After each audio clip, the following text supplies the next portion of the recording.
നമ്മളിപ്പോൾ നല്ല ശക്തമായ ചൂടുള്ളൊരു സമയമാണ് സ്വാഭാവികമായിട്ട് അല്ലേ കേരളത്തിൽ.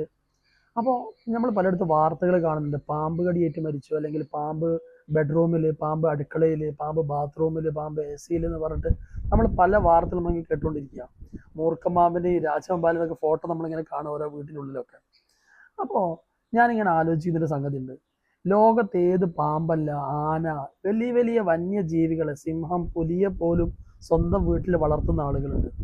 ഞാനിത് പറയാനുള്ള കാരണം, സഡൻ റിയാക്ഷൻ വെച്ചിട്ട് നമ്മളൊരു പാമ്പിന്റെ അടുത്തേക്ക് സമീപിച്ചാൽ പാമ്പ് നമ്മളെന്ത് ചെയ്യും? കൊത്തും, അല്ലെങ്കിൽ വിഷം ചേറ്റും. എന്നാൽ പാമ്പിന്റെ മുന്നിൽ നിന്ന് തന്നെ നിത്യാഭ്യാസി ആനയെ എടുക്കുമെന്ന് പറഞ്ഞ പോലെ അതിശക്ത ഉഗ്ര വിഷമുള്ള പാമ്പിനെ പോലും എടുത്ത് നിഷ്പ്രയാസം ചാക്കിലാക്കുന്ന ആളുകളുണ്ട് അല്ലേ?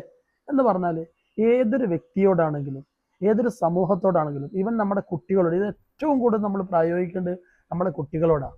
ഏത് ഇത് ജൻ ആൽഫ അല്ലെങ്കിൽ അതൊക്കെ ജൻ സെഡിലാണ് നമ്മളെ മക്കളുള്ള സത്യത്തിൽ.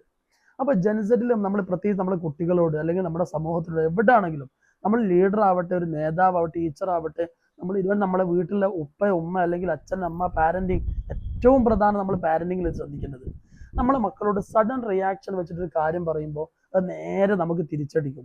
ഏതുപോലെ ഒരു റബ്ബർ പന്ത് നമ്മൾ നിലത്ത് കിട്ടാൽ എത്ര ശക്തമായിട്ടാണ് നിലത്ത് കിടുന്നത്, അത്ര ശക്തിയിൽ എന്ത് ചെയ്യും? അത് ഉയർന്നു വരുന്നതാണ്. അതേപോലെയാണ് ഈ റിയാക്ഷൻ എന്ന് പറയുന്നത്.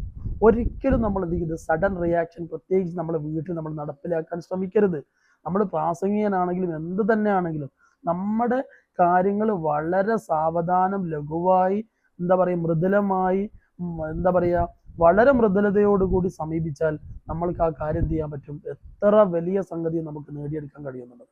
അതുകൊണ്ട് ആരോട് സംസാരിക്കുന്ന സമയത്തും വളരെ മൃദുലമായി സംസാരിച്ചാൽ ആ രംഗം നമുക്ക് വളരെ വലിയൊരു സ്വർഗീയ അനുഭൂതിയായി നമുക്ക് കൊണ്ടെടുക്കാൻ കഴിയും. Okay, thank you. അസ്സലാമു അലൈക്കും.